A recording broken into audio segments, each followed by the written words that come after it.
이런 거 좋아하시는 거예요? 저 사실이 싫어요, 싫어.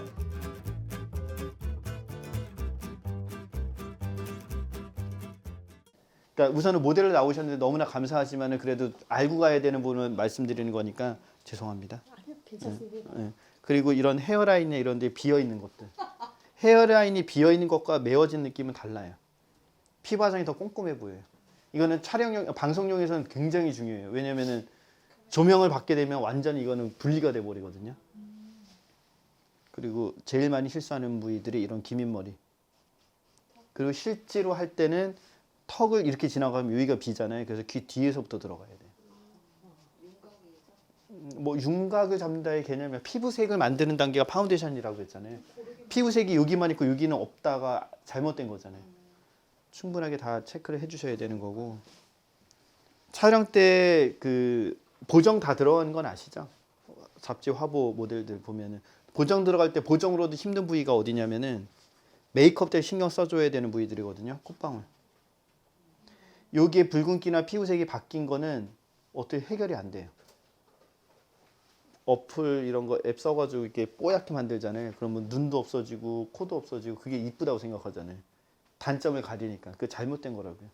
없어지는 게 예쁜 게 아니라 음영 조절을 잘 해주셔야 되는 거고 붉은기를 없애주는 거.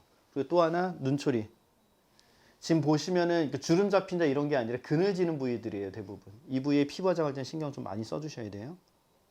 그리고 구각 쪽. 여기 나이 들어 보이게 돼요. 피부 화장 잘한다 못한다 메이크업이 이쁘다 안 이쁘다 차이는 이런 사소한 하나하나의 차이가 쌓이면서 바뀌게 되는 거예요. 이때 방식은 이 부위는 파운데이션이 많이 들어가도 상관없는 볼가 주변이에요. 피부 결대로 발라라 4삼방향 45도 이 얘기는 익히 들어서 잘 아실 거고 양을 조절할 때 볼가 쪽은 많이 들어가도 크게 웬만큼 많이 들어가서는 크게 차이가 안 나요. 근데 입가, T존, 이마는 다 양을 다 적게 특히 눈가 쪽은 톤만 잡을 정도로만 소량 거의 안 써도 될 정도예요. T존 부위에 눈썹뼈와 콧뼈가 있죠. 눈썹뼈 안에서도 눈과 눈 사이가 멀어서 그거를 좀 조정하고 싶다 그러면 하이라이트를 눈썹 앞쪽으로 하이라이트 주게 돼요. 다 주는 게 아니에요. 중앙에 주면 균형 잡히게 끝쪽에 주면 약간은 너무 가까운 눈매를 좀 균형 잡게 뒤로 뺄 때 아까 얼굴 분석할 때 했던 그 조절하는 방법들인데 T존 부위의 코 주변은 코뼈가 있는 부위까지만 생각하시면 돼요. 코뼈가 어디까지 나 있어요? 여긴 연골이잖아요. 뼈는 여기까지. 그러니까 이거를 농담으로 제가 뭐 수술이 잘 됐다 했던 이유는 이게 길어지면 나이 들어 보여요. 피부 화장을 만들 때 간단하게 메이크업 베이스 파운데이션 파우더를 쓴다고 쳐요. 근데 그렇게 쓰시는 것보다 대부분 많이 쓰시는 게 비비나 뭐 CC 뭐 여러 가지 제품들 많이 쓰시잖아요. 쿠션 같은 거. 그걸 쓰는 게 좋을까요? 아니면은 베이스 파운데이션 파우더를 쓰는 게 좋을까요? 그렇죠. 비비 쓰는 게 편하니까 많이 쓰시죠. 그럼 아티스트들이 촬영 현장에서 비비와 쿠션만으로 메이크업 하는 게 아니라 베이스부터 해서 꼼꼼하게 다 쓰는 이유가 있을 거 아니에요. 아까 메이크업에서 제일 중요한 건 이미지 설정이라고 했어요. 파운데이션 파우더를 나눠서 쓴다는 거는 내 입맛에 맞게끔 구성을 다시 해서 이미지를 맞출 때 연출하기 위해서 쓰게 돼요. 그래서 그게 어렵다고 느낄 수도 있어요. 비비와 쿠션은. 단점은 연출하고자 하는 것만큼의 깊은 연출은 어려워요. 그렇죠. 디테일이 없는 거죠. 근데 일반 제품을 나눠서 쓰게 되면 내가 아까 얘기했던 피부 컨디션이나 그 상황에 따라서 파운데이션 파우더 양 조절해야 된다고 그랬어요. 그거를 다 내가 맞출 수가 있어요. 그러니까 이게 어떻게 보면 전문가 영역이라고 생각할 수도 있는데 그게 습관화되면 본인한테는 본인 얼굴엔 본인이 전문가잖아요. 결국은 비비와 CC는 저는 휴대용 수정용으로 많이 권해드려요. 실제 촬영 현장에서도 그렇게 메이크업 해놓고 비비 CC로 쿠션으로 수정 많이 하거든요. 그게 나쁜 게 아니라 용도를 좀 더 구분해서 쓰시는 게 효과적이다라는 걸 말씀드리는 거고요. 볼터치를 얘기할게요. 볼터치는 왜 하는 걸까요? 빛이 닿는 뼈가 있는 부위가 하이라이트라고 했고요. 볼터치는 볼의 혈색을 이용해서 아까 얘기했던 혈색감이나 아니면 상기된 느낌을 이용한 여성의 이미지를 강조하기 위해서 썼어요. 색조 화장 중에 하나예요. 색조 화장이기 때문에 컬러를 잘 표현해야 되지만 피부 화장이기 때문에 너무 티나면 또 안 돼요. 약간의 이게 말에 어폐가 있죠. 그래서 그걸 조절하기 위해서는 볼뼈를 잘 이해하시면 돼요. 볼뼈가 어디 나 있어요? 볼뼈 라인 어디 있는지 다 아시겠죠? 자, 짚어드릴게요. 중심 부위를 잡아드릴 거예요. 눈초리 수직으로 내려와요. 콧방울 수평으로 지나가요. 잡아보세요. 거기 뭐가 있어요? 무슨 얘기냐면 볼뼈가 안으로 감겨서 들어가요. 얼굴형을 만드는 뼈의 중심 부위예요. 자, 이게 얼마나 얼굴형을 만드는 뼈의 중심 부위라고 그랬어요. 이것 때문에 이미지가 확 바뀌어요. 아까 얘기했던 잡았던 이 부위 움푹 들어간 기본 위치는 어떤 메이크업이든 다 잘 어울리는 기본 노멀한 메이크업. 그래서 어려우시면은 이 내용이 어려우시면 그냥 아까 얘기했던 그 부위를 감싸듯이 들어간다고 생각하시면 돼요. 되게 쉬워요. 그래서 어떤 룩이든 다 잘 어울리니까. 웃었을 때 보이는 애플존이 반드시 맞는 메이크업은 아닌데 내가 귀여운 메이크업을 연출하려고 안 했는데 귀여워지잖아요. 눈화장은 스모키 메이크업 섹시하게 했는데 볼터치는 귀엽게. 그게 무슨 메이크업이에요? 이미지를 매칭하는 게 그만큼 중요하다고요. 그것만 그러니까 디테일하게 라인 잘 그리고 뭐 흐트러짐 없고 좌우 대칭 잘 맞추고 이거 다 필요 없고요. 그 이미지만 잘 연출되게 되면 메이크업은 안정감이 생겨요. 그럼 메이크업 잘 된 것처럼 보여요. 그 안에 디테일이 살아서 뭐 디자인도 잘하고 균형이 잘 맞으면 더 이쁘겠죠. 볼터치의 역할은 피부 화장이라고 그랬잖아요. 바탕이 좋으면 다른 색조가 더 이뻐 보이겠죠. 근데 그 이유를 더 디테일하게 설명드리면은 볼터치를 하면서 저는 하이라이트를 살렸어요. 지금 뭔지 아시겠어요? 아까 피부 화장 하이라이트 살렸어요. 이게 여기서 티가 나는 거예요. 아까 살렸을 때 처음 했을 때 티 났는데 시간 지나면서 몰랐죠. 근데 볼터치라니까 그 부위에 하이라이트가 살아있는 거죠.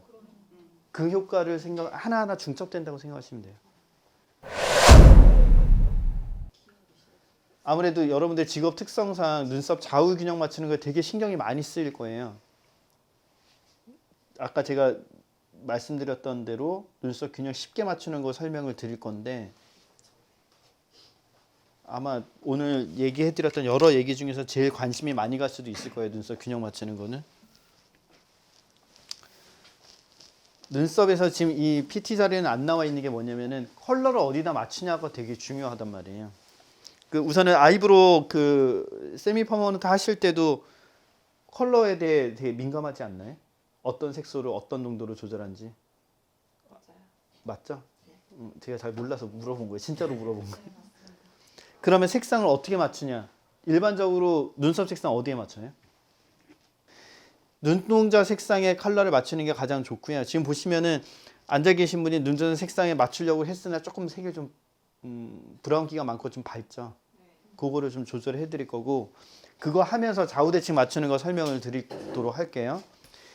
자, 좌우대칭 맞출 때 각이 어디 있고 앞머리가 어디 있고 꼬리가 어디 있고 산이 어디 있고 신경 쓰지 마시고요.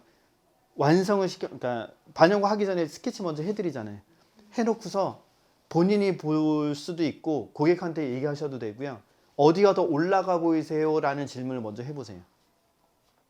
똑같이 해볼게요. 이분한테. 지금 여러분이 보는 입장에서 질문 드릴게요. 이쪽 눈썹하고 이쪽 눈썹 저는 솔직히 지금 제대로 된 각도에서 못 보고 있기 때문에 여쭤보는 거예요. 어디가 더 올라가 보여요? 눈썹이? 이쪽이 더 올라가 보이나요? 측면에서 보니까 고개를 이렇게 했다가 쭉 나 오른쪽이다. 오른쪽. 이쪽이 올라가 보인다 그랬죠. 네. 제가 모양은 안 바꿀게요.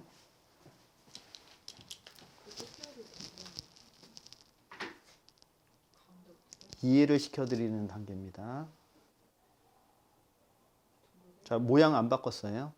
여기를 더 칠했어요. 이쪽이 올라가 보이지 않나요? 네, 올라가. 시선을 바꾼다라는 거예요. 진하기를 바꿔서 이쪽이 그러니까 눈썹을 보게 되면은 위가 있고 아래가 있다고 생각하시면 돼요. 위를 진하게 하면 위로 올라가 보여요. 시선이 올라가서 올라가 보여요. 진하기를 어디에 주냐에 따라서 높낮이가 달라진다라는 걸 얘기해 드리는 거예요. 그리고 또 하나 기본 형태에서 얘기해 드리면 앞머리에 산 꼬리가 있을 때 어디가 진해야 될까요? 뒤에. 꼬리가 진하면 동양인들은 꼬리가 쳐져서 바보처럼 보여요. 그럼 어디가 진해야 될까요? 그렇지. 앞머리가 진하면 미간에 몰려서 신경제적으로 이렇게 못돼 보여요. 그럼 어디가 진해야 될까요? 중간. 그래서 메이크업 하기에 좌우 균형이 안 맞아요. 이렇게 흘러간다면 제가 얘기하는 부위가 어디냐면은 검은 자의 끝부위, 검은 눈동자의 끝부위, 눈썹 꼬리 거기에 2등분선 3번이라고 했던 이 부위 2와 3의 중간 부위 거기가 지나면은 사람이 되게 안정적으로 보여요. 그리고 본인이 눈썹 그릴 때 이런 실수 많이 해요. 거울 보고 정면 보고 그리다 보니까 지금 보시면은 이 모델분도 할 때 이렇게 올라가 있죠. 그래서 결론은 끝쪽을 너무 이렇게 올려 그리는 습관이 있으신 분들한테는 방법은 옆을 그 셀프 메이크업 할 때 당기는 거예요. 그러면 올라가는 거 본인이 보이니까. 동양인들의 전형적인 얼굴 형태에서 서양인들 얼굴이 실제로 작기도 하지만 작아 보이는 효과가 뭐냐면은 이게 이해가 되시는지 모르겠지만은 얼굴에서 정면을 본다 그러면은 서양인들이 이렇게 하다 보면 얼굴이 없어야 되는데 동양인들은 얼굴이 있어요. 이쪽이 있다고요. 그래서 거기를 막 가리려고 막 하잖아요. 그러면 거기 더 두드러진다고 생각하시면 돼요. 왜냐하면 내 얼굴만 있는 게 아니라 배경도 있고 옷도 있고 다른 게 있기 때문에 여기다가 쉐딩을 잘못하는 순간 얼굴이 더 커 보여요. 립 메이크업 제품 종류는 많잖아요. 그러니까 립 반영구를 할 때 대부분 입술 색상 위주로 얘기를 많이 하시죠. 지금 보면은 립 메이크업 할 때 기본 디자인과 인커브, 아웃커브, 스트레이트라고 하는 게 일반적으로 제일 많이 쓰이는 입술 디자인 방식이에요. 자, 기본 디자인은 어떨까요? 이미지가 이렇게 메이크업 해놓으면 그냥 무난해요. 아까 볼터치 할 때 기본 형태랑 똑같아요. 무난해요. 인커브는 그렇죠. 귀엽거나 러블리하거나 이런 느낌 줄 때 인커브로 많이 표현을 해요. 아웃커브는 섹시, 글래머러스하거나 뭐 이런 그 도발적이고 성적 느낌이 강한. 스트레이트는 도회적이고 지적이고 섹시한. 그러니까 이 섹시와 이 섹시는 좀 달라요. 성적 섹시가 강하다면 이건 지적 섹시예요. 사람의 심리 여기서도 나와요. 이거 싫어하는 사람이 있어요. 근데 이것만 고집하는 사람들도 있어요. 이런 메이크업. 봐봐요. 입술에 중앙이 있으면은 입술 산 있죠. 아래 입술 중앙. 균형을 잡으라는 얘기예요. 그리고 사람 손 모양이 아래에서 위로 올라가면 곡선이 잘 나와요. 위에서 아래로 내려오면 직선이 잘 나와요. 그래서 이렇게 그리지 말라는 얘기예요. 항상 구각에서 산으로. 쉐이물 아티스트들 교육할 때 그래서 많이 하는 게 이 브러쉬 잡는 것도 특이하긴 하겠지만 이렇게 해서 돌려서 올려가는 방식을 많이 연습시켜요. 이거는 분장할 때도 많이 쓰는 방식이니까 아래에서 위로 올라가는 방식.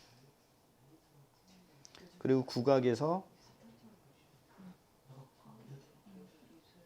항상 중앙으로 색을 모이게끔 그리게 되면 라운딩을 하거나 아까 그 입술 모양 디자인할 때 그 디자인하기가 되게 쉬워져요. 스트레이트 있잖아요. 직선이 나와야 되잖아요. 이걸 응용하면은 직선이 잘 나오겠죠. 직선이 잘 나오겠죠. 그런 식으로 디자인을 할 수 있다는 얘기예요. 아니면 테크닉적으로 그거를 라운딩을 시키거나 아웃커브, 인커브로 만들기가 쉬워지니까. 네, 그 방식을 설명드리고 싶었습니다. 수고하셨습니다.